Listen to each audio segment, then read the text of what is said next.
Good afternoon. So I am really grateful that today we are gathered here with topic something like this in an engineering institute. I told madam that this is a very welcome site or a very good initiative by the college. Nowadays, government is also understanding and encouraging morality or value-based education because over the decades, over the number of years, or even for a civilization like India, the number of centuries, there has been a touch of goodness in our society. And recently, it has been observed that there is an explicit requirement of training students in this direction. So, a lot of efforts are, getting underway in this direction. This is one of the efforts, and it's a very welcome step. So, I congratulate your department. I congratulate the college in general. I think all of you are computer science students, isn't it? AI, mixed branches. AI, computer science, any other branch? ENTC is also there. IT. Okay, okay. Most of them, nobody from mechanical. Okay, okay. So, in fact, knowing audience, it becomes little easier. So, are you ready? I'm going to take a lot of time, long time, probably 2 hours, less than 2 hours, because it has started late, 1.5 hours, I think. So it's a big topic actually. This topic was also taken in one of the conferences arranged by AICTE, but that was meant for all professors. And same presentation, similar thing I have taken it here because all of you are now with empowerment induced by AI have become intelligent, isn't it? Do you feel that you have a very intelligent guy with you in terms of chat gpt to learn in a easier way, to solve your own problems? Earlier it was difficult, isn't it, at our time? In fact, I started my journey of btech in computer engineering in the year 1997. At that time it was difficult to get books, it was difficult to get exact guidance, it was difficult to get you know uh, sometimes you need to ask right questions to get right answers, and it was very difficult to form even great right questions because the availability of different resources was very limited, isn't it, madam? You might have seen this. Now for you a lot of technology is already available, and especially this AI. So in the era of AI, do you feel that you are undergoing certain challenges? We'll be going through these contents. We'll first establish what is the purpose of this particular presentation, then how AI has taken a disruptive turn, disruptive technology. We'll speak about that. Then we'll speak about mental health, power of mind, importance of faith, and very subtle understanding of what is mind, cause, effect. Anything scientific means there is a cause and there is a effect, and the relationship is based or formulated based on a certain scientific observation. So this topic, we are not only taking it from the emotional need point of view, but this topic will also be helpful for you to understand tomorrow's requirements of building AI. So from both perspectives, technical perspective, scientific perspective, and our need perspective, emotional need perspective, we'll be seeing certain cause effect relationships. Then we will see something called as Shreyas, Preyas, Sanskrit terms, long term goal and short term goal. And if there is any disease, what is the cure? Mentally, if there is a problem, sometimes person doesn't even know that he has a problem, but others know he has a problem. So identifying problem also is a problem. So we'll discuss something related to that. There may be certain surprises. So I may be sounding like a scientist initially, then like a spiritualist at the end. So uh, please allow me to have that shift uh, from my talk. So this particular topic, as I said, I'm really glad that it has come up. On personal level, uh, all of you, do you feel a certain amount of stress within your mind that inhibits you from performance? You might have gone. You have gone through 10th exam. You have gone through 12th exam. There was any entrance exam for this admission? Yes. So you have gone through all that stress. Some of you might have been from a relatively financially weak background, and there may be certain sometimes loans are also taken in order to get this admission and get the education done. Sometimes it's very challenging for parents, and that stress also builds up personally in the student. Then the stress of performance, continuous performance, stress of I don't know whether ATKT is there nowadays, allowed to keep term. despite even students lose their, they fail in any subject here in first year. Mass KT kind of thing is there. At our time, it used to be there. Engineering drawing, almost 70% students would fail. Like that, there is no stress. Okay, good. Then sometimes there is a relationship requirement, relationship level stress. There is some issue at home, there is some issue at your hostel, or there is some issue related to your career stress. So, personal level, this is going to help you not only now, but in your development, which is coming for your career. So, personal level, then collective awareness. Sometimes, if we are not aware as a society certain things, then there is a difficulty in dealing with situations. So, collective awareness is related to the culture. Can you give some culture to terrorists? No, they have a different kind of setup. They have a different kind of mentality. Thieves, their culture is different. So you can't train them as such because they are trained in a very negative way. So collective awareness of a society decides how the society is. Sometimes it is said, "You show me your friends, I will tell you who you are." So that collective awareness, this is one of the methods of generating a collective awareness. Then, as an engineering student, you will be leading the society tomorrow. AI is leading the society. Every aspect of AI is getting, it's affecting some walk of life, isn't it? So, leading others, you may get certain clues here that how you can help your friends, your dependents, your family members, your colleagues, anywhere, or somebody whom you are teaching tomorrow. So, that way, leading others, for professors also leading others, and certain insight for research, because now mind body, mind intelligence, mind, our awareness of the world, our abilities to express, communicate, our cultures, all of them are getting integrated into AI. If you ask AI, it remembers what you asked previously. Hmm? And it remembers the context that you like more than the context that it had presented by interacting with you. So it understands your culture, your requirements, your mentality. When I ask AI any question now, then the chat GPT or any prompt based generative AI output, it is aware that I am a scientist, and it gives me more statistical scientific information than some vague information. But for a poet, it will be a different interaction. So their insight for research is very important, and Indians are very good at this. In fact, a few days back, Microsoft's Bill Gates had accepted that initially it was very difficult for him to set up, Microsoft, but because he recruited certain Indian engineers, he was successful. So that way, insight for research is also one purpose. Now, AI, artificial intelligence, has undergone a rapid and transformative evolution in recent decades. I told madam I was teaching AI in the year 2001, 2002. I was teaching AI in one of the college in Mumbai, ESEC Bandra. And there I remember that AI was quite, at that time, new. Not new from the point of view of technological terms, but in terms of the practical implementation in real life. And I remember the Turing test of intelligence. That Turing, one of the scientists, he had given a test by which you can understand, you can understand whether it's a machine with intelligence or it's a man who is sitting and interacting with you. If there is a wall, and behind wall you don't know whether machine is there or a man is there, and you interact with that entity, Turing said that if that system could kind of cheat you to believe that there is a man sitting there who has intelligence, then that computer or system has got intelligence. That was called Turing test.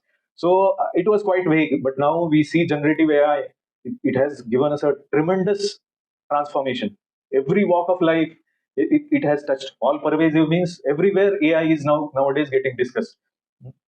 And disruptive means what? It has changed the way we think now. It has changed the way the things will be implemented as a system from tomorrow. Hmm. So every day there is a lot of learning, and every day there is a AI assisted, system coming into picture. I went to, in fact, your college only. 2 weeks back there was this thing hackathon. I think in that hackathon I came as a judge. So there I saw everybody is thinking about how AI can be implemented in a particular field. So there are projects which were thinking about putting your sensors in farm fields and then getting data and then processing it and then having a distributed intelligence and then process it and help farmers or help business people, help, any field you say, there is, this disruptive entrance of AI. Nowadays, everybody is expecting us to deliver better than what we delivered yesterday. So disruptive. It has changed the way the systems are getting developed. It has a lot of socio-economic implications. Like nowadays, we are purchasing everything online, Flipkart and Amazon, and we are expecting intelligence to be built into it. We don't want to give a lot of inputs. Tomorrow, we will need some. We won't accept dumb websites. Tomorrow, we'll need websites which will just take an order from you. I want a ticket of railway reservation, second AC from this place to that place on this particular date. Give me the best possible option. You will interact like that. You won't go and click so many buttons and logins and everything. So like that, you are going to, everybody is going to expect a lot from AI. It is having a lot of socio-economic implications. I'm not getting into the details of this because there is a lot of statistical support for what I'm saying, but there are risks. One of the risks, in fact, all of you may be aware that, especially if faculty is there and faculty wants to judge whether a student has indeed done this project without taking help of AI, how it will be difficult. It is going to be difficult, and somebody who is dumb may do some wonders, and everybody else will be amazed to see how he has done it, how he is able to do it. So now everywhere there is an AI perspective, and everywhere there is a doubt. Suppose somebody has done something wonderful without taking help of AI, then for that person there is a risk that people will blame unnecessarily that he must have used AI. So that is also a risk. So like that, there are many risks. What if you start believing in AI, but it gives you wrong, outputs? For example, in software coding, now you can dictate what you want to get as an output. But then when you build, now we build very complicated systems in our organizations. There, if there is a big, huge project, we can't just feed that project code to AI agent and get it, optimized. Tomorrow that also will come. But what if it has stolen certain intellectual property rights? For example, there was reading of my biodata, a small, introduction to my whatever I achieved. Now, in that biodata, there may be a lot of projects which are classified, confidential, defense related. And I give this biodata and the person puts it into AI and takes a summary out of it. Then that is a risk for me because I'm not supposed to reveal many things which I'm working on, isn't it? So it's a risk. There are certain risks, like it has happened that uh, the working person has taken help from AI, but that has leaked so much of information of the organization that the organization is in trouble now. Many times the trade secrets, which are the main backbone of getting paid, or you may say it's a bread and butter of a company.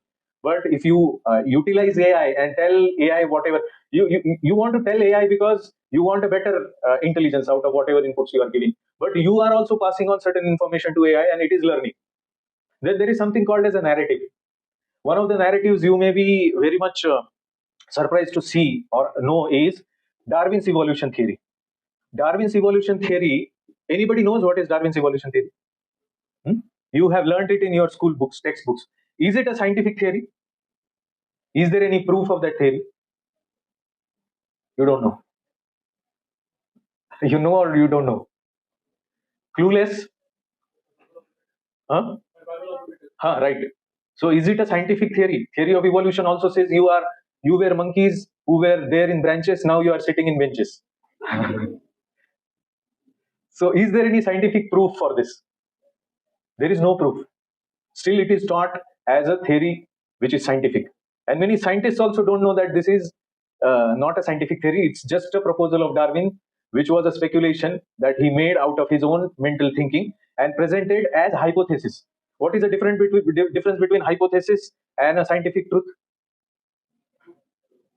Proof. Hypothesis is what I feel, what I think. It may be like this or it may be like that. I am not sure. But I feel if I could explore this, I can prove it. That is called hypothesis. And what is scientific theory? If a hypothesis is proven, then it becomes science, part of science. There is no proof of Darwin's evolution theory. But still, we feel that it is scientific. This is a narrative. So this narrative was, actually that came into picture when we were ruled by British, and British wanted to believe us that there was nothing called as a Vedic civilization. There were no sages. There was no modern human kind of species lakhs of years before. because our civilization believed in our ancient Vedic times civilization and we followed certain rules. They wanted to break our faith and they had a narrative. So with AI also, lot of narratives are going to come, and how would you actually separate it? So if you see, we were discussing with madam, with technical advancement, the number of diseases should come down. But are the number of diseases coming down with medical evolution? They are becoming more and more horrible. There are unsolvable, unrepairable damages to our own bodies because of polluted air, polluted food, and polluted water. Isn't it? Everybody agrees on this. So, is it a whitewash? Is it a brainwash? Is it a narrative that scientific development means all-round development of humanity? Similarly, I would like to ask you a question. Are you fearful that artificial intelligence is going to reduce a lot of job opportunities?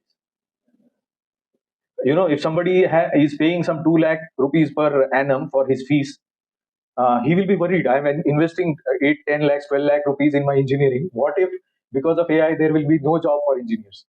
There is already, there is a virtual software engineer. Already it is there. You are going to become engineer after 3-4 years, but already there is a virtual software engineer. Can you beat that virtual software engineer? If we put a hackathon today and tell you, give a problem statement that you solve this particular problem, write a program. Now you don't know probably programming language, but tomorrow in second year you are told you write a program. Do you think anybody amongst you will be able to beat ChatGPT in writing code? So why will you be required as an engineer? Isn't it a very dreadful, dangerous, difficult situation? Especially those who are computer engineers, IT engineers. Sheikh Chilli की कथा सुनी है आपने? हाँ, Sheikh chilli पता है क्या? हाँ? एक व्यक्ति था जो एक ब्रांच पे बैठा था, ट्री के ब्रांच पे, और ब्रांच के एंड साइड पे वो बैठा था, और ब्रांच को जहां से ब्रांच ट्री से कनेक्ट होता है उसको काट रहा था. हाँ, तो उससे क्या होगा?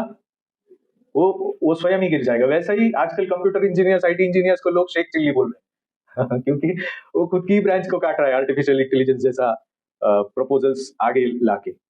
One of the narratives I heard in Western countries is over dependence on IT engineers of India for America. So America, nowadays a lot of sanctions are happening on India and a lot of tensions. And America, Russia, there is a war. Russia, Ukraine, there is a war. There is Bharat-Pakistan war. There is tension in China and Bharat. Everywhere these tensions are escalating and there are policies and narratives getting built. There are narratives in social media also. In fact, in Pakistan, they celebrated victory over India when this war was happening, because it was a narrative. And many Pakistanis felt that, in fact, a lot of fighter aircrafts were brought down by Pakistan. It's a narrative, and ridiculously, lot of people believe in it. Now, on that side, in Pakistan, they will be saying, what fools are these Indians? They think they have won the war, but actually we have won the war. So who has won the war?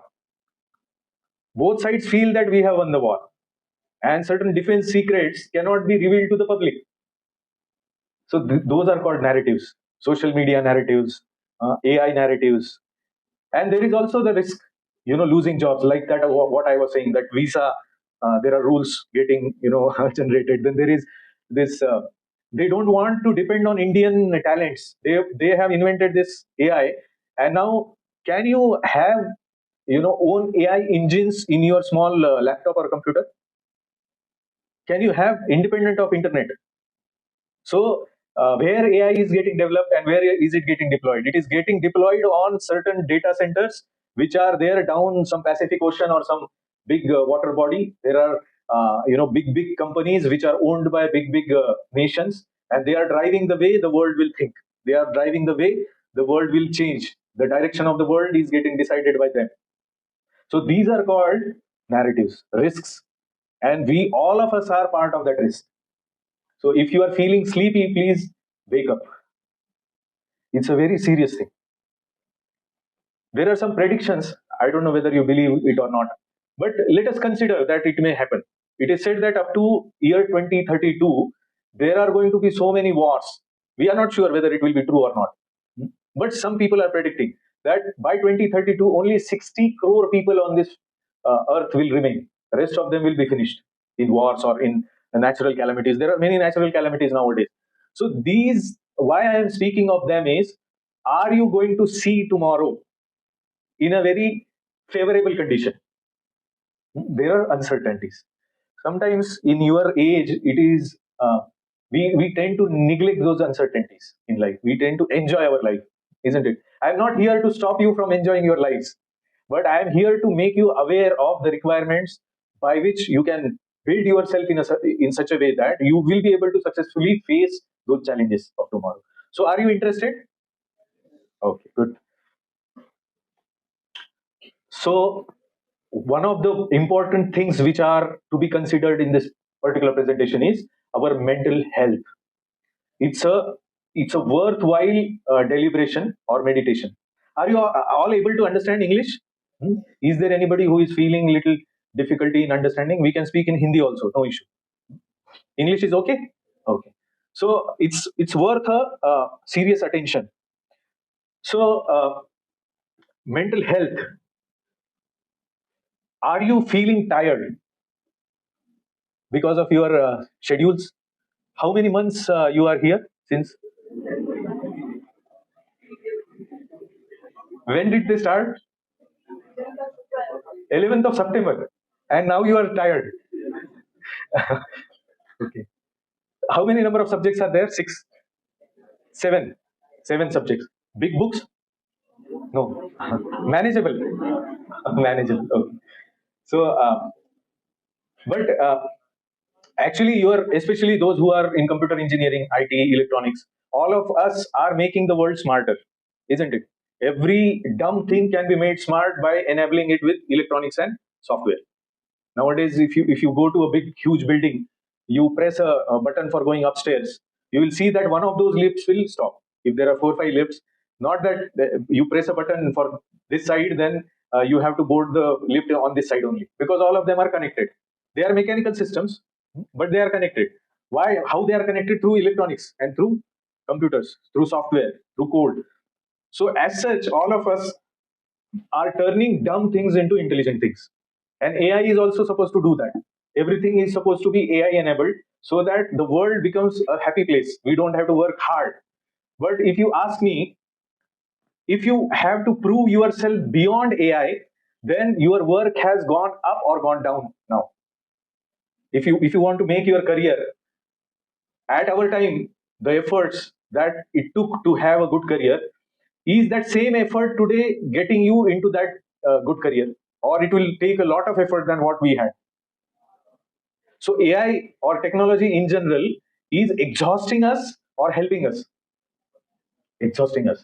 You will gradually understand this. You can see this particular presentation not only from the point of view of your current situation, but also your future. From your future perspective, this is going to happen every day. So many subjects you have to listen to every day. You have to process so many things in your brain.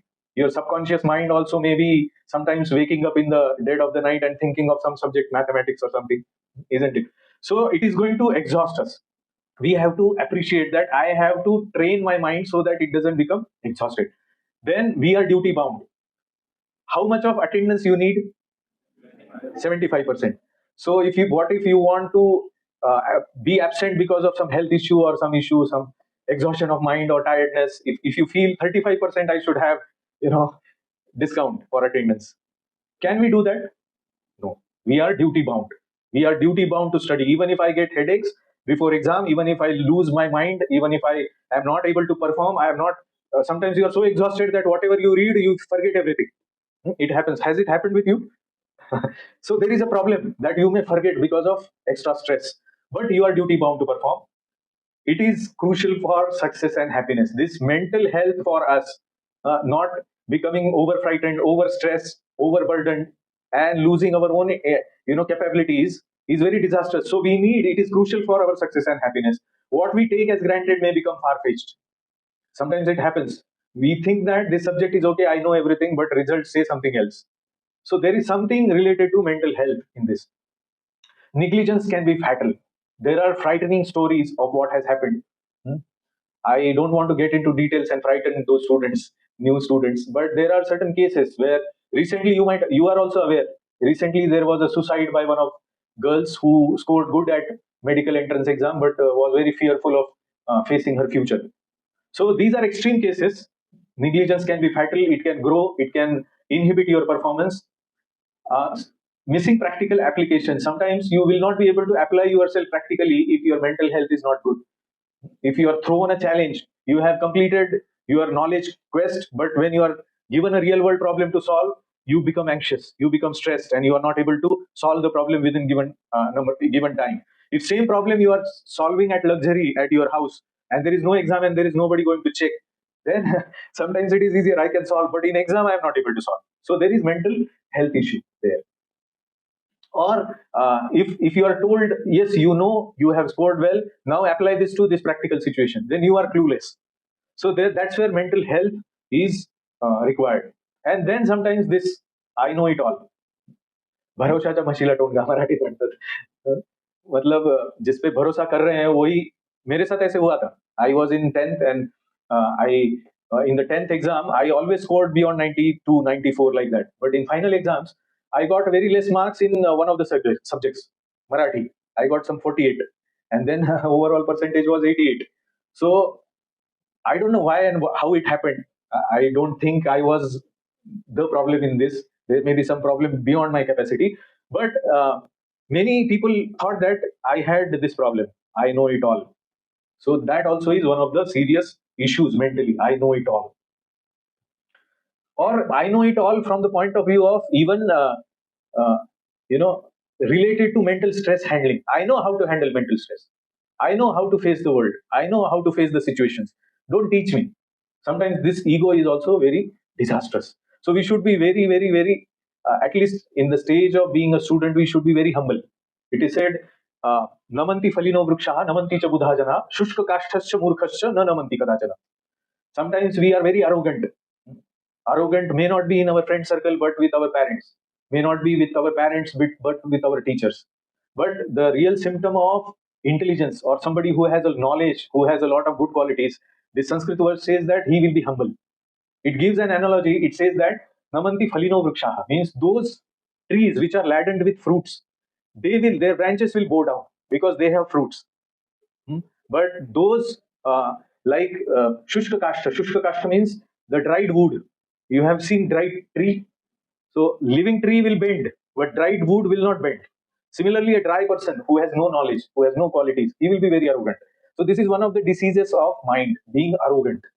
So that arrogance is called, I know it all, you don't teach me. Sometimes in teenage, we behave in that way with our parents.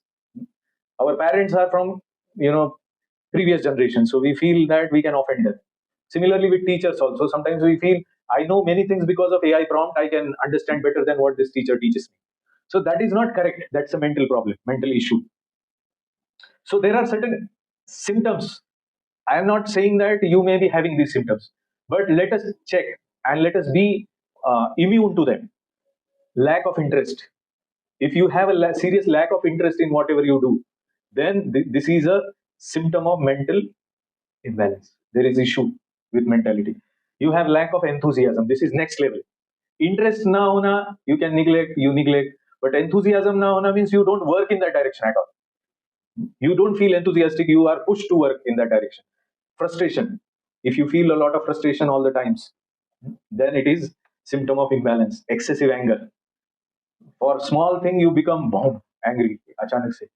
कोई तो आपका colleague friend कोई तो आपको थोड़ा सा किसी लड़की के ऊपर चिढ़ा देगा, आप एक खींच के उसको मार दोगे. तो it's a sign of mental issue. Sometimes it is seen in colleges. I have seen students, they feel like somebody who is very expert in insulting others and cracking jokes all the times on others. He is a smart boy. I hope it's not like that here in you. Don't give such a person a damn, because it's not a proper mental health. If somebody is always trying to drag somebody else, blame somebody else, or point fingers at somebody else, or he's always टर उडवणे म्हणतात ना मराठीमध्ये, दुसऱ्याची खिल्ली उडवणे, दुसऱ्याला उंची कमी असली की बार का इकडे फडका मार, ऐसा कुछ तो सबके सामने बोलना. So like that, these are symptoms. And sometimes you are abused like that and you feel angry and you act excessively angry, then also you also have a problem, because you can't neglect. Sometimes negligence is also required. But that's why I'm saying awareness between all of you. If you all of your hearts are trained by narratives of Bollywood, that this is hero, You feel the hero means he must be insulting everybody. Then that culture builds up, and that narrative of those who are, there are many narratives happening. It's said in cities like Pune and Bangalore, Delhi, 70% of engineer or higher education students are somehow or the other connected to drug racket. I hope it is not here with anyone amongst you. So 70% is a very high number. Hmm? So like that, these narratives can destroy your well-being. Similarly, excessive anger is a symptom of mental imbalance. Violent behavior, sometimes stress, anxiety, loneliness, depression, all these are symptoms. Serious illness, it ultimately starts from top and comes down, boils down to this, sometimes untimely death. I have noticed recently, I drive every day, a long journey. Every day I go from this Ravit to my office. Sometimes I try to go through. I see so many places.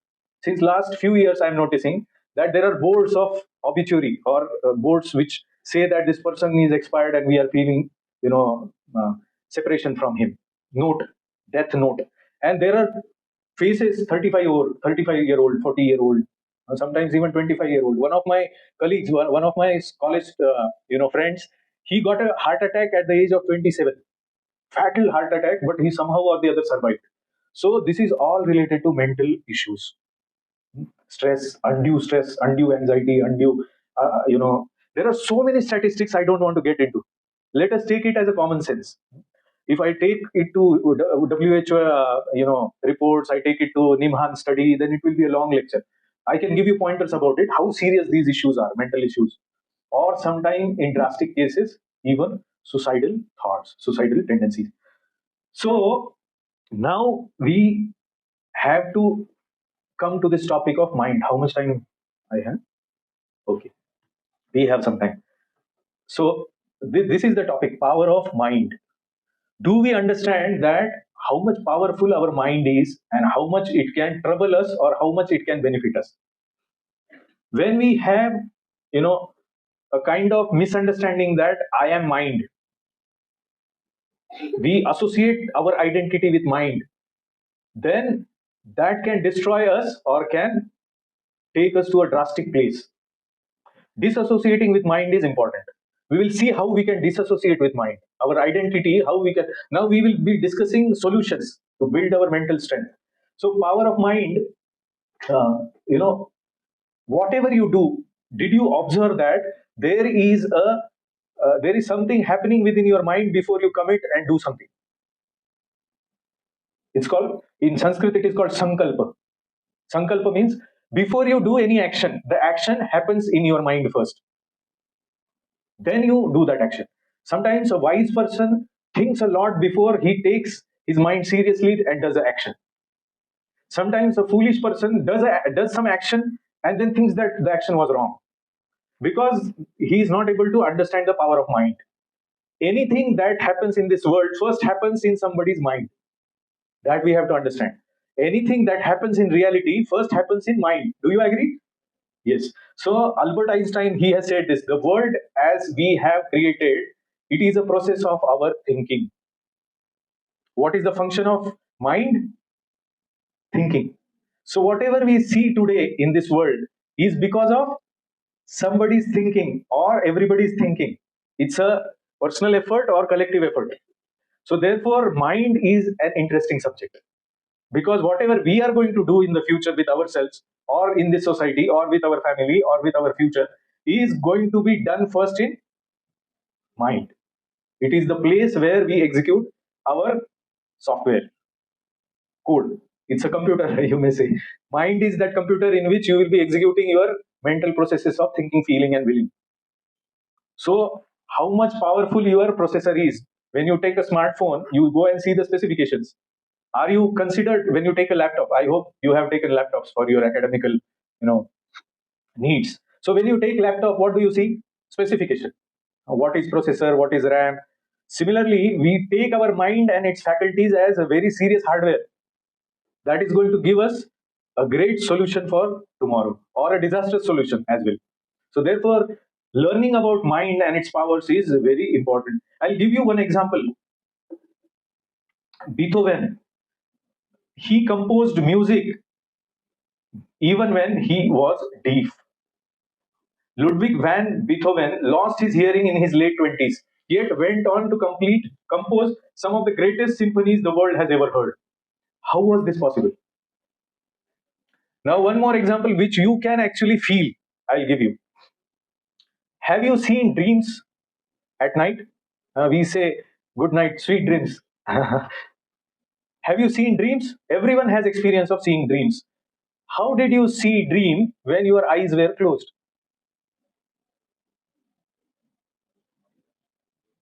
How did you see? Or you heard somebody calling you in dream. In dream you were going somewhere and there was a, you missed your train. You got down at some train station and then you suddenly saw the train has whistled and then the train started moving and you have missed. You might have, everybody has experience of dreams, but how did you hear that train whistle when your ears as such you were sleeping? Your eyes were closed. How do you see? So that visualization, the power of visualization, the power of uh, sometimes this also happens. Somebody says to us that अरे उस दिन मैंने तुमको हाथ किया ऐसा, मुझे देख रहा था फिर भी तेरा ध्यान ही नहीं था मेरे तरफ. Have you had such experience? That means your eyes are seeing but you are not there. Getting this phenomena, power of mind. This is power of mind. It can generate its own reality even without help of your gross knowledge acquiring or working senses. Which are knowledge acquiring senses? Eyes, ears, tongues, sense of touch, sense of smell, sense of taste. These are 5 knowledge gaining senses. You gain knowledge from these senses. And what are the working senses? Your hands, legs, your bodily senses which are working. These are called working senses. But whether working senses are there, present or not, your mind still can work. This is the example. Without hearing capacity, he is a deaf man and he is composing brilliant music. And this is not something which is done by using AI. What would happen when you use AI? So our mind has a lot of power. Same time, Harvard Medical School studied and it showed that meditation and mindfulness reduces stress hormones, lower blood pressure, improves immunity, and help patients with chronic pain. Therefore, the mind directly influences the body's healing system. So, therefore, if you have diseases, our ancient scriptures give an analogy. In Mahabharata, it is said, what is said? It is a body is compared to a water tank, and in that water tank there is water. And if you put an iron, spherical object, which is very hot, red hot iron, and heavy red hot iron sphere, if you put it in that water tank, then the effect is the whole water becomes heated, temperature goes up. Similarly, our mind is compared to that sphere, and our body is compared to that water tank. The source of diseases is mind, it is said. If you get diseased, the first thing is the mind. There is a problem in mind, therefore you get diseased. So these phenomena are sometimes nowadays proven by modern scientists, modern theories. So mind has a connection with body.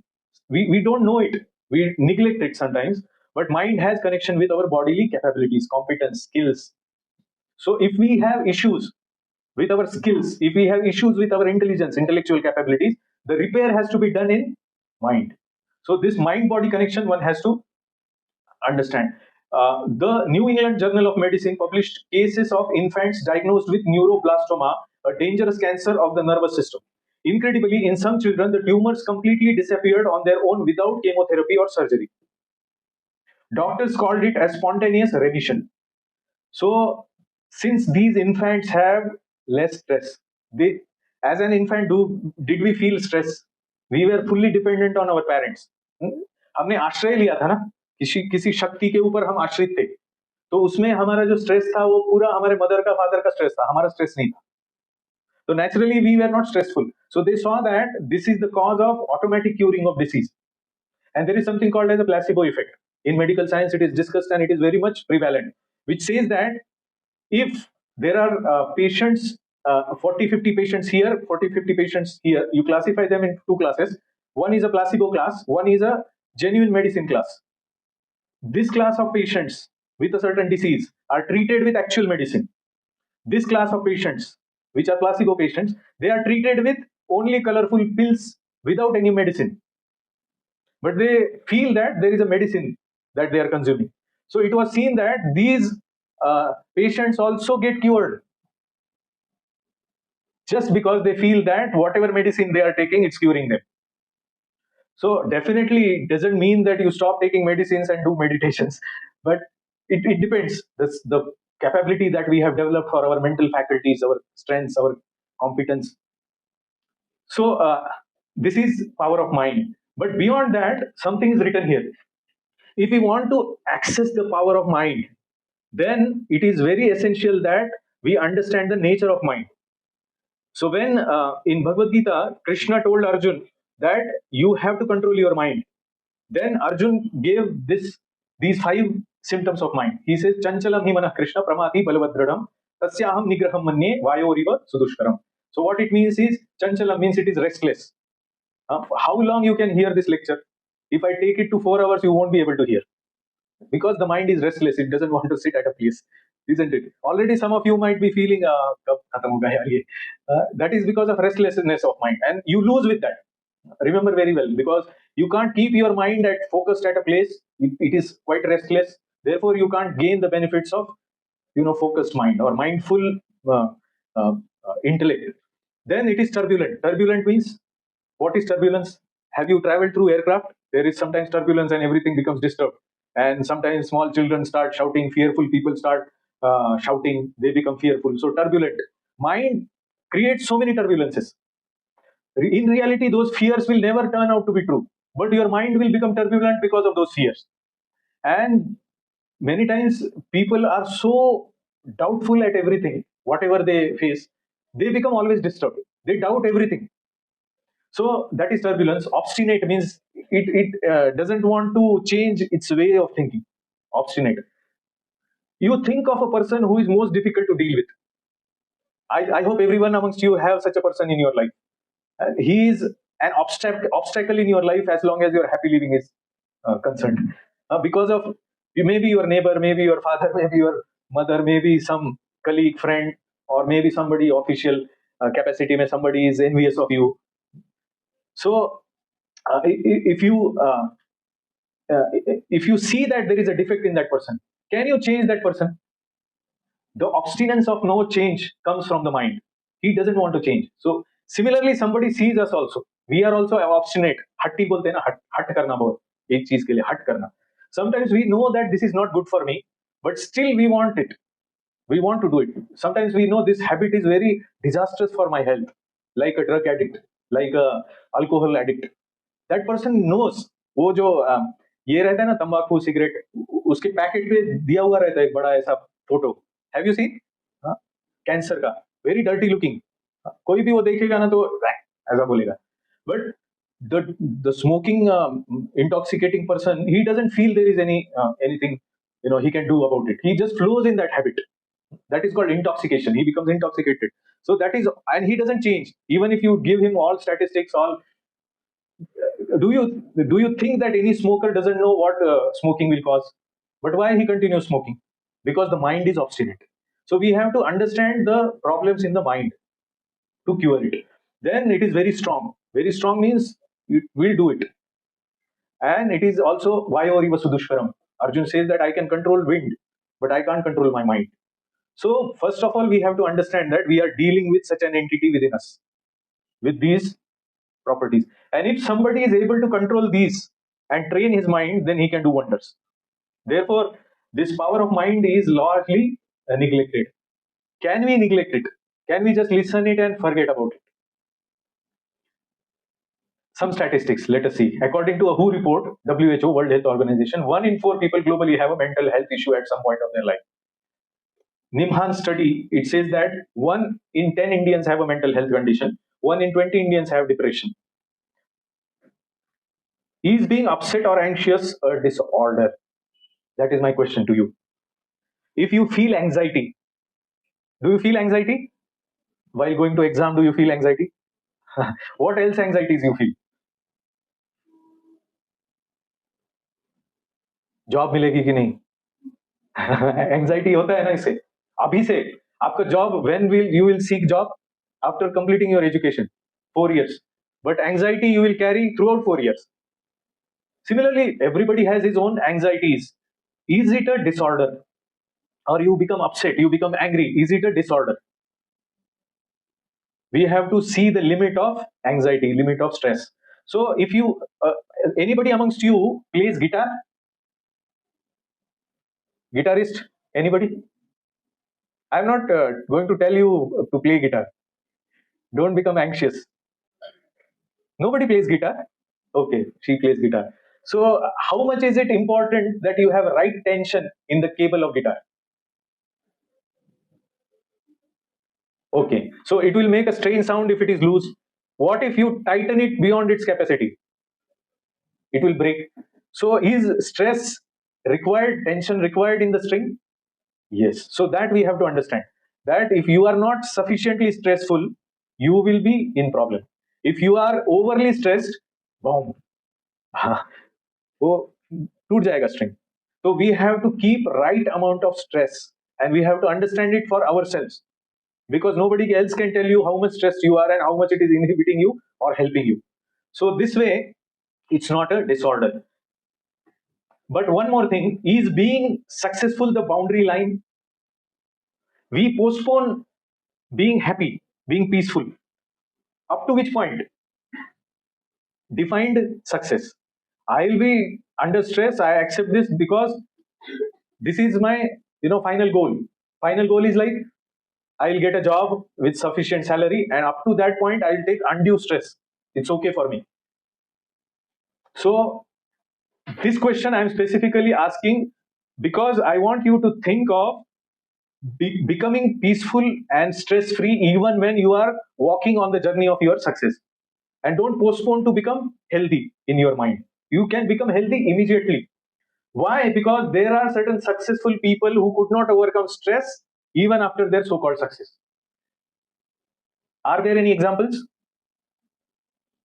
Your general awareness. Do you know any successful man in society is ruined because of mental stress?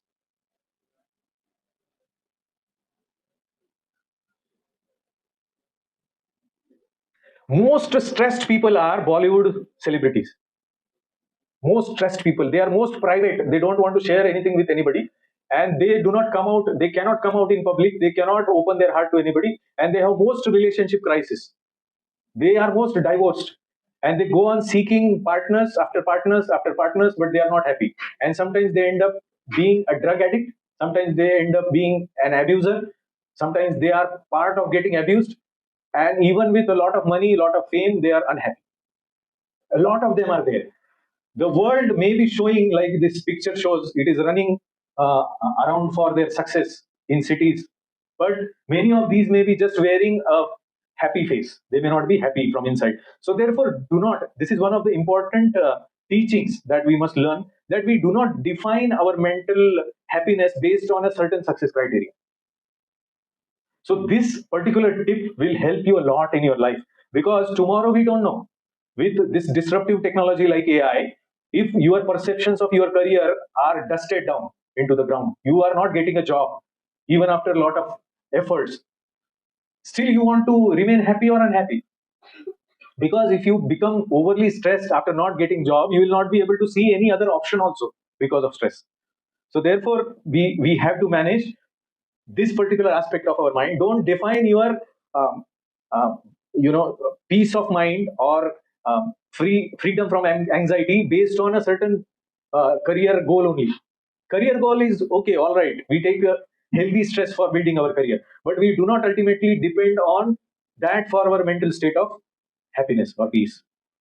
So there are a lot of studies, mindsets, how uh, they have a measurable effect on health and real implications for healing. This is medical point of view. I don't want to get into those details. Mind, body, psycho, social paradigm. The scientists are speaking about them. All of them are unanimously indicating that mind is an important faculty. Number one, we have to develop ourselves by developing our minds. Number two, number three, they have a significant impact on our quality of life as far as our diseases, bodily diseases are concerned. There are mental sides, or they are at a cause level, really speaking. If we do neglect our mental health, then it is going to reflect on our physical health. Number four, it is going to change the way we look at the world. I gave you serious, implications, what can happen. Those are going to destroy our life or make our life. So therefore, with all this so-called modern scientific analysis, is this sufficient? That is the question.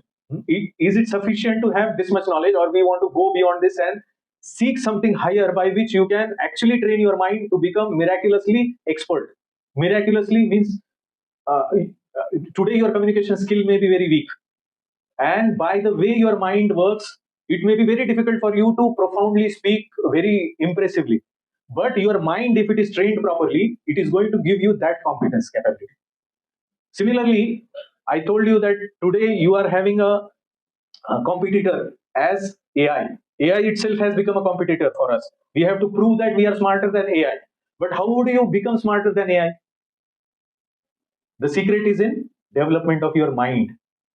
So therefore, these modern studies, although maybe indicating certain things, tale of depression and suicide even after being successful in exam and despite exercise and meditation, this has been seen. I will give you one example. Why I am giving these examples? Because I want to indicate to you that only modern scientific way of looking at things will not develop your mind. Are you getting my point? Only modern scientific analysis will not give you something similar to you get a book of how to play harmonium. But do you learn harmonium by just reading the book? You have to follow a certain learning schedule, learning module. And does everybody learn same? No. Somebody produces excellence with his playing. Somebody is routine. Somebody can just copy. But everybody cannot become a maestro.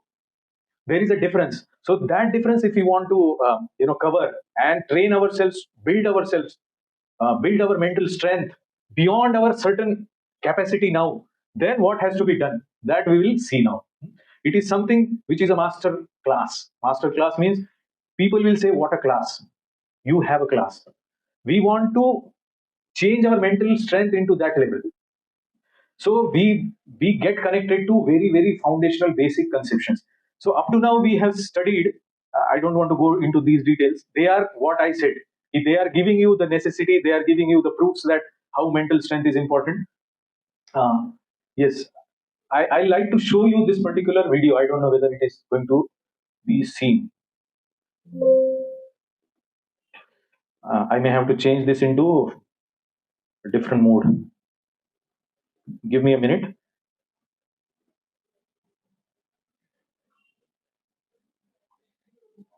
Please carefully watch this video. It has a profound message.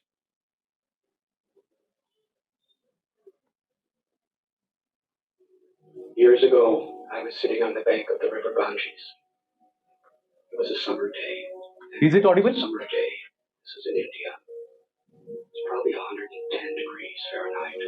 Years ago, I was sitting on the bank of the river Ganges. There wasn't a It cloud was a in summer the sky. day, It was and burning because it was a out. summer day, this is in I India. was eager to go in the river. It's probably 110 degrees Fahrenheit. There was no one And around. I saw over It my was just head. me. There was There wasn't a cloud in the sky. It was burning hot. brown And I was eager to go in the river. But first I wanted to sit and meditate for a few minutes. And I saw over my head there was a huge hawk. His brown feathers were shining in the sun, and yellow eyes that were glistening, very sharp claws and beak. And he was looking down. He was right over my head, maybe about 20 feet. And he was circling lower and lower and lower. And I kept looking up. I thought he was looking at me, because there was no one else around. I said a little prayer. Suddenly, dove right into the river. Just a few feet in front of me. It was underwater. There was a skirmish. And then he came out from the river, and in his claws was a fish, about a foot long. And because it was so close to me, I could see the eyes of that little fish. He looked so bewildered. He looked so disoriented. And I was thinking that this little fish was probably going about his day like every other day. Swimming upstream, swimming downstream, swimming across stream. Maybe with his family of fish, looking for food, playing. Suddenly, at the least expected moment, the hawk of fate ripped him right out of his ordinary life. As the He was hawk carried flapping him further and further into desperately the forest. as the hawk carried him further and further and further into the forest. What am I supposed to learn from this? I was thinking, what am I supposed to learn from this? Our life. Like that little fish, we go about our life, but at any moment, we could be ripped out of our complacency. We read about it, we hear about it, it's happened to us. That fish But if that fish swimming deeper.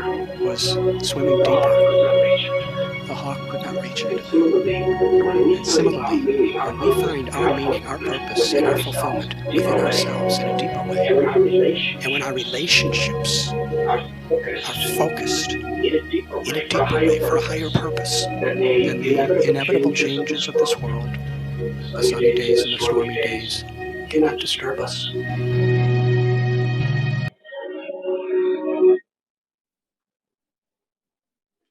I hope you got the message.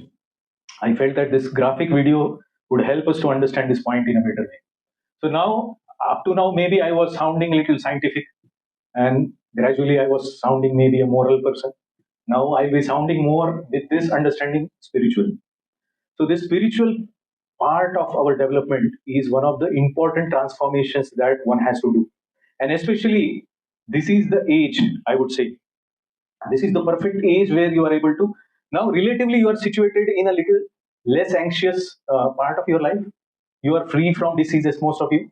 You are young, you are energetic, you are enthusiastic. It's best part of your life probably as far as your faculties and your capabilities are concerned. Agree? After age 40, it won't remain like this. After 50, really not. After 16, 70, really not. The strengths that you have today as a youngster, the mental strength, physical strength, bodily strength, intellectual strength, the ability to memorize, remember, ability to perform well despite of stressful life, or the capability to hold the stress, capability to respond to stress, all of them are good at this age, because we have gone through this transformation from being an infant to a little boy to a youngster. Now I am into my 40s. So we have seen these transformations, and we feel that this is the best time that you learn all this depth. Here, Dr. This Richard Slavin, Mr. Richard Slavin, he is an American. He left his house at the age of 19, and he went to Himalayas, and he was quoting one of his experiences when he was meditating in one of the big stones on Ganges, Ganga. Ganga के वहां जब वो meditate करने के लिए गए थे, तो वहां पे जो उन्होंने लर्निंग किया स्पिरिचुअल, वो उन्होंने बताया. तो what do you learn from this? Can anyone tell me at least 2 points, 2 points that we must learn from this, and they are very helpful for us? Can someone attempt? Anyone? Yes. We can only focus on our life without caring about health or final fate, like a fate. Is it the meaning? Is it what he wants to say there? I think from my perspective, you want to say that enjoy your life like a fate. Death is inevitable. You can't stress about it. In fact, I feel it is exactly opposite. It is saying that your comfort zone and ordinary way of looking at things in this world, you can be ripped out of your comfort zone anytime. When you say, this particular topic, mental balance, emotional balance in the era of AI. So AI is also such threat, isn't it? It can rip us out of all ordinary way of thinking, because machines are now thinking, isn't it? Now robots will come thinking. Man may not be required many times. So this is death is the extreme example. The death of the fish is the extreme example, but the comfort zone that we are living in. There are certain good things which are happening around us, certain bad things are happening around us. But if we decide to neglect them and live an ordinary life, then we can be ripped out of that ordinary way of thinking anytime by the fate, by the world, by the surroundings around us. So this can be many things. Something can be the death of near and dear ones. Sometimes it may be an accident. Who knows? Suddenly you meet an accident and you had a fatal injury. Suddenly you have Sometimes it happens for future, may not be now, but you get married and get a horrible experience with your partner and you divorce. There are so many cases happening like that. So it's preparation from here, like what you will perform in your professional life, you are learning here. Similarly, with your mental faculties and mind, the capabilities now, you learn how to face the world ahead. How to, that's what I was saying, how to build yourself to an excellent level, excellence. So for that, you need not only scientific understanding, as he was bringing out, but you need a deeper understanding of life. Not only career orientation in your life, not only AI orientation in your life, not only living, how to make a living orientation in life, but to face any situation in life and still be peaceful and happy. So that is one of the goals of this topic. So we will be shifting our focus now to something you might have never heard about life. So it's going to be very interesting. I don't know how much time I have. Oh, 15 minutes. Let us cover it as fast as possible. So we have an understanding which is beyond routine medical science understanding of our own selves. So according to our scriptural understandings, primarily through the scripture like Bhagavad Gita, which is ancient literature coming down from time immemorial, at least 5,000 years of history. So in that, there are these two verses which give us a very great insight about our own selves. These are explained as God's energies. The first verse is Bhumi Rapo Analo Vayu Khammano Buddhi Revacha Hankariti Yamme Bhinna Prakriti Ashtadha. There are 8 parts of an energy which is called as inferior material energy. This is not about only world, this is about us. We are understanding our own selves because we want to understand and control our mind. We have to spot our mind. Is there any scientific instrument that can show you this is your mind? You got my question? Is there any scientific instrument available in this world which will show you this is your mind? No. Why? The answer is here. Why it can never show you, it can never have such an instrument. We can never have such an instrument. We have to take help of those transcendental wise words. So here there are 2 kinds of energies which are explained. One energy is inferior energy made up of 8 elements. 5 of them are called gross elements and 3 of them are called subtle elements. Gross ka arth sthul or subtle ka arth sukshma. So Bhumi Rapo Analo Vayu Kham, these 5, earth, water, air, fire, ether, these 5 are gross material energies. And Kham Mano Buddhi Revacha, Kham Mana Buddhi Ahankar, mind, intelligence, and false ego, they are called subtle energies, Sukshma Shakti. Now, in this verse, there are so many things to learn about our own selves, about AI also. If we work on AI, if we don't understand these things, we won't be able to bring out excellence in AI. I'm telling you, this is one of the key things. In fact, one of the projects which I worked on, there was a requirement that speaker recognition was required, speech synthesis, and authenticating a user based on his speech. So the computer will understand, if I speak, it will understand that Mr. KV Kokil is speaking. That is used for authentication. So in multi-factor authentication systems, this was one of the factors. And the model which was developed by one of our scientists was so accurate that even if somebody coughs, the software would tell who coughed. So I asked him, how did you come up with such an excellent model? So he said it is something to do with these scriptural insights. So they are very useful even in your material sense, in your study sense. So you get to see that these energies are called as separate energies. Separate energies. You can't make a mind out of earth, water, air, fire, ether. What is your electromagnetic spectrum? Where does it come in this?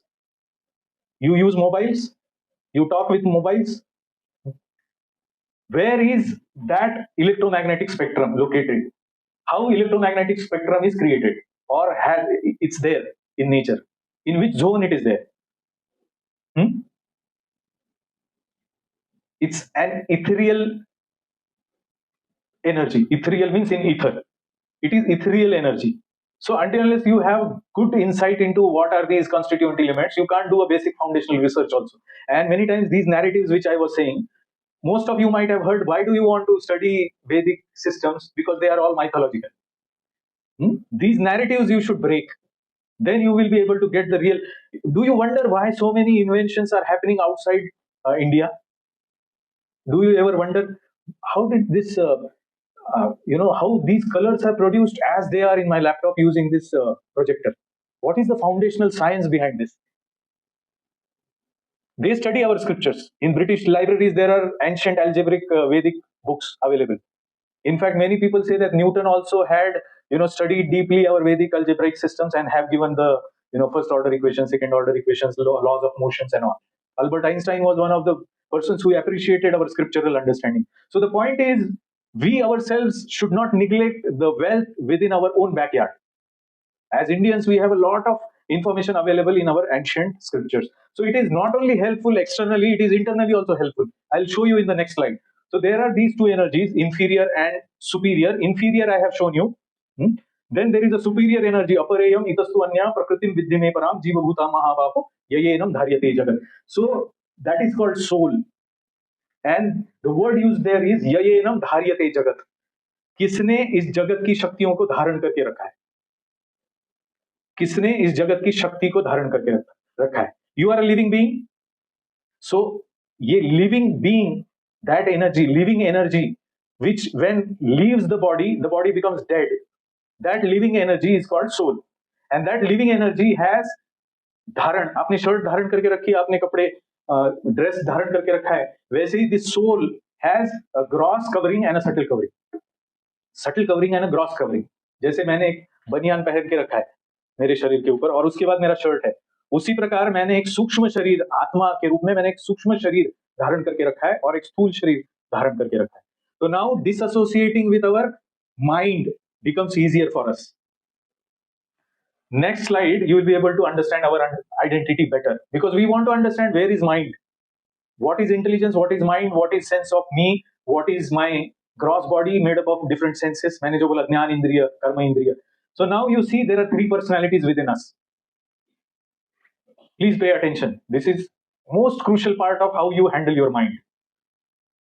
This is gross body. On the left side in the previous slide, there was a gross energy made up of earth, water, air, fire, ether. These five, this gray color body, you assume that this is a gray color body is made up of earth, water, air, fire, ether. There is subtle body within it, which is called mind, intelligence, and false ego. That blue thing that I'm showing there. And the third one, greenish, it's called soul. So who are you now? You get a different perspective of who are you. Up to now, it's all mixed. Our identity, we do not understand on different levels. Now we will be able to understand it at different levels. Who are you out of this? Who are you out of this? Are you a gross body? Are you a subtle body? Or are you a soul? Because we are Indians, at least we know हम आत्मा है.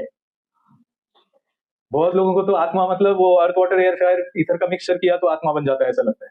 This is scientific foolishness, so-called modern science. They don't know this depth. And there are proofs of all of this. So how do we reincarnate or take birth?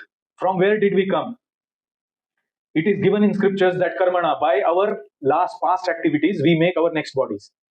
You know this, because we are creating our future now also. भूत भाव उद्भव कर विसर्ग कर्म संगीत. कर्म, आप सब कर्म करते हैं. कर्म क्या है? Activities. You do certain activities. Now you want success for your activities today, or you want to avoid failures for your activities. So who is designing success or failure? Our activities. So past activities have created our mental capability now. Our intellectual capability is our past activity. And what we do today is going to create next mental capability, next intellectual capability, next identity for us. Now I am scientist, but I did something in the past by which I became a scientist.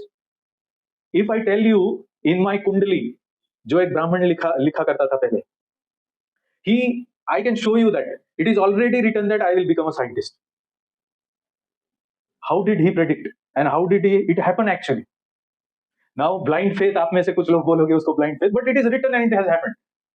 He had that competence. Somebody may not have competence to predict, but we have to seriously consider for us that we are making our future for tomorrow. So in this, if you see this particular, this will again come in the next slide also. See, this particular identity, V, real V, is going to get into a subtle me with certain mind intelligence and ego, and I'm going to get a gross body.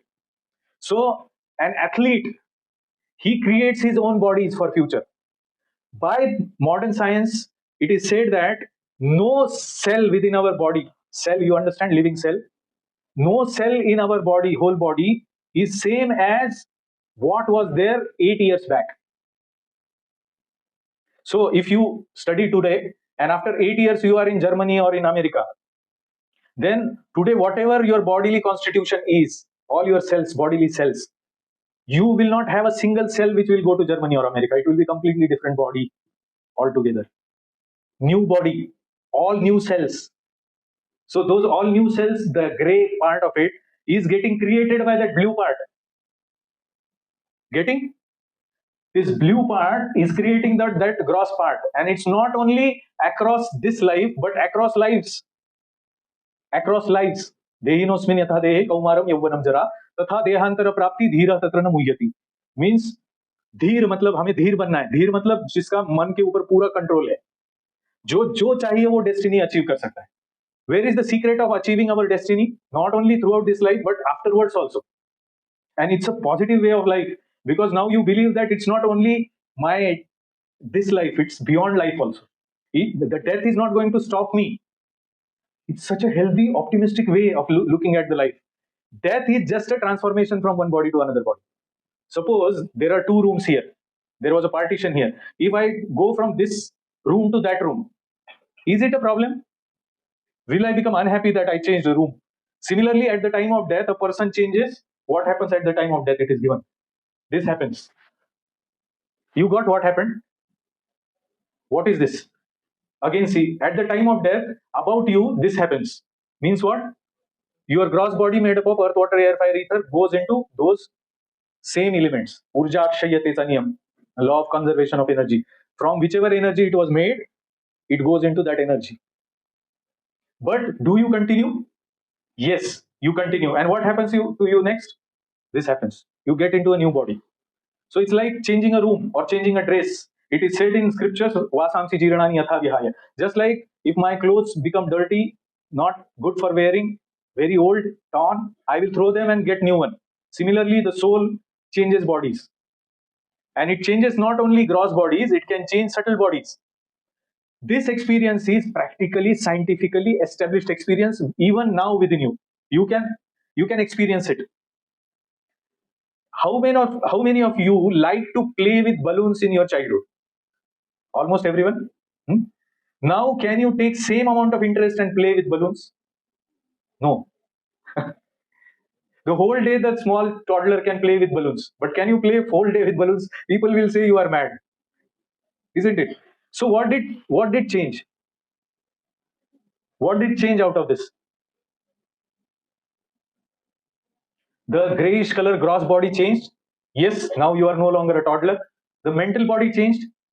Mentality changed. So who witnessed this change? If mind is changed, somebody must be there to witness the change of mind. Child's mind you have seen, childish mind. Now are you childish? You have changed the mind. So who witnessed it? So isn't it a proof? It's a proof linking all of us that we indeed have a gross body, we indeed have a subtle body which goes on changing. But we witness all those changes and we still feel that I am the same person. So this is a very scientific observation. With this, now you are able to see that you are beyond mind. Now there is a solution for your stress, anxiety, depression here. How? Because earlier you thought when you were unhappy that I am unhappy. Please carefully listen. You feel you are unhappy sometimes. You are happy sometimes. But who is happy and unhappy out of these? That blue thing. Subtle body is happy or unhappy. Subtle body is happy or unhappy. It is up to you to take it seriously or not take it seriously. When you say my mind is happy or unhappy, it is different than I am happy or unhappy. Are you getting my point? Now, in your you go to an office, and in your office, your boss scolds you heavily. When you come back at home, and your wife, you shout at her because your mood is off. Why? Because you feel that I was scolded. Who was scolded? Your designation was scolded. Your identity was scolded. Are you getting my point? It's a very, very important thing. This simple thing also gives an important solution to many of our issues. You have anger issues sometimes. Why do you become angry? There is a connection here. Why do you become angry? Because you think that you are the mind which is unhappy, but you are not that mind. Just like when I come to home, if I have my son, that son will start climbing on my shoulders and play with me, isn't it? But in my office, does anybody climb on my back and play with me? No, because I have a different identity there, and I have a different identity at home. So when I am at home, why should I carry my identity of office with me? Because I am different. I am not a scientist at home. I am a father at home for my small child. I can enjoy with him. But people think that they are their mind, and they don't think that they are beyond their mind. There is a question of controlling mind. When you feel you are separate from mind. Are you getting this point? How can you control mind if you don't feel that it is separate from you? I can control this camera. I can go and stop it. I can go and start it because it is different from me. Similarly, if I disassociate myself from mind, then I can control it. So this is where the power of mind can be utilized to decide your destiny. This is our ancient wisdom. This ancient wisdom can give you such insight that no scientific so-called modern science can give you this. You do this exercise from today. You start disassociating yourself with your mind. If when you are unhappy, you meditate on this, that I am not unhappy, my mind is unhappy. Are you getting my point? I am not unhappy, my mind is unhappy. Suppose somebody else gets hurt. Better this. How many of you have purchased bike recently or a vehicle? How many of you have purchased? Suppose somebody does some mischief with your vehicle, and your vehicle is burnt. How would you feel? Angry, sad, unhappy. But the day before you purchased the bike, it was in showroom. Somebody burnt it. How do you feel? It's not in your name. You will not feel anything.